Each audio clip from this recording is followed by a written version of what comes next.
exercising to get no results?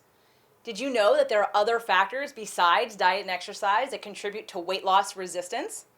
Come on over to fit2love.tv/quiz and take the quiz and find out which of these factors is sabotaging you. Today's show, the 3 worst exercises for your joint. Exercise number 3, walking lunges. So before we start looking at why, I need to explain to you how your knee joint works. So we have your femur, which is your thigh bone, and your tibia. This makes up your knee. There's one bone that's missing, that's your patella.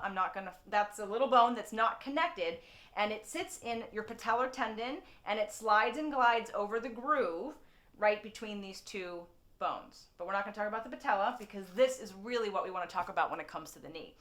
On the tibia, you've got pads. This is your meniscus. You have pads of fleshy cartilage that cushion these 2 bones hitting each other. Same thing with the end of this bone, right? So you have lots of cartilage, and it can wear down, just like the brakes in your car, just like the tires in your car. You only get so much cartilage.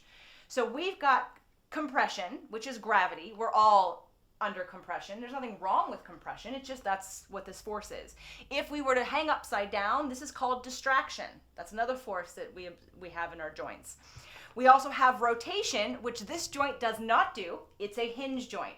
It should not be rotating. When it rotates, this is when you are going to rip some of your ligaments. You're going to rip your ACL or your PCL or your MCL. So we don't want to be rotating.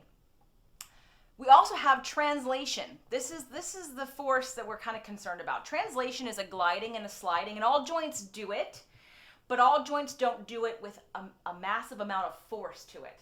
So in a walking lunge, we've got compression plus translation being challenged, which is rubbing away at your meniscus. So now I hope I've demonstrated by these bones what happens in your knee joint when you do a walking lunge.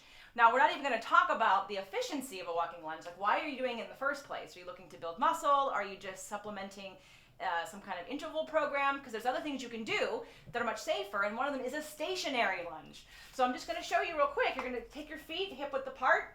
You're going to walk 1 foot back, both toes facing forward, hips also facing and shoulders square to where your toes are pointing. You're going to come up on 1 foot, and you're going to go down on 1 knee. Down is what we're looking for, and 90-degree angles. If I'm going forward in a walking lunge, my force is being absorbed by my knee. Again, in that compression and translation.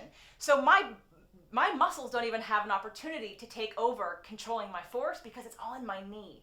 So if you're doing walking lunges and your knees hurt, I'd consider changing the exercise.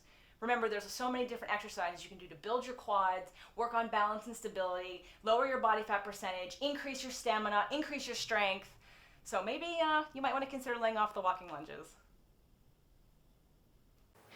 Did you learn something? You want to learn more right now?